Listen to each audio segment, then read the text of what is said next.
चाहिँ हामी नास्ता खान लागेको है साथीहरू हामी खाँदै गरेको छौँ। सबैजनालाई गुड मर्निङ। आज चाहिँ म यसो सिमली बजारतिरको यात्रा गर्दैछु। के गर्दै हुनुहुन्छ सबै सन्चै आरामै हुनुहुन्छ होला। मेरो भिडियो हेर्नेहरू मेरो साथमा चाहिँ बुढी अनि म आएका छौँ।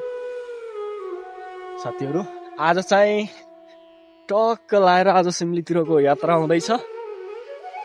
साथीहरू हेर्दै गर्नु होला यो भिडियो पुरा लामो समयसम्म चाहिँ बनाउन त चाहिँ बनाउँदिन होला। छोटो यो चाहिँ मेरो भ्लग भिडियो है त साथीहरू। हेर्दै जानु चाहिँ अब अर्मा डाँडा गाउँको स्कुलतिर पुगिसकेँ। यो चाहिँ मेरो ब्याकग्राउन्डतिर हेर्नुहोस् स्कुलहरू साथीहरू। चाहिँ अब जिउला भन्ने ठाउँ पनि पुग्न लागिसकेँ।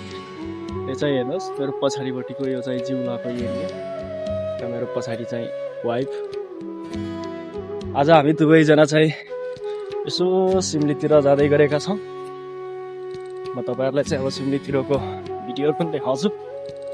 साथीहरू के काम जाँदैछु भनेपछि अब हल्का फल्का चाहिँ अब हामीले काम गर्नुपर्ने छ। त्यसैले चाहिँ अब के काम भनिसकेको चाहिँ अति स्पष्ट चाहिँ त भन्न सकिँदैन होइन साथीहरू।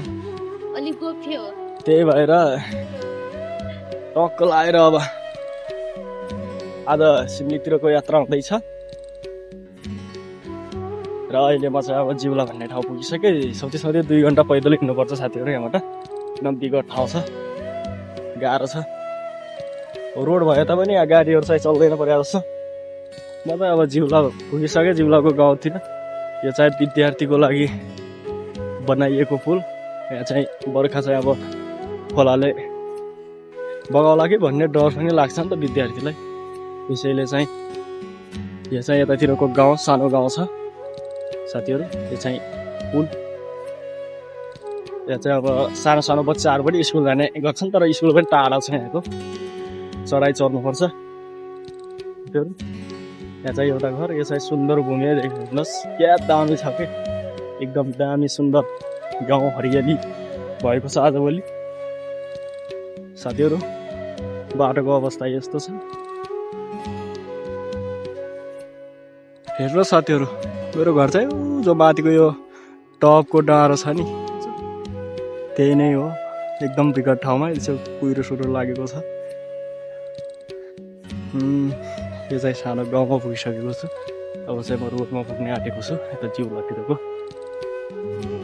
यहाँदेखि साथीहरू हेर्नुहोस् म चाहिँ सिमली पुगिसकेँ र यो चाहिँ सिमलीको बजार साथीहरू।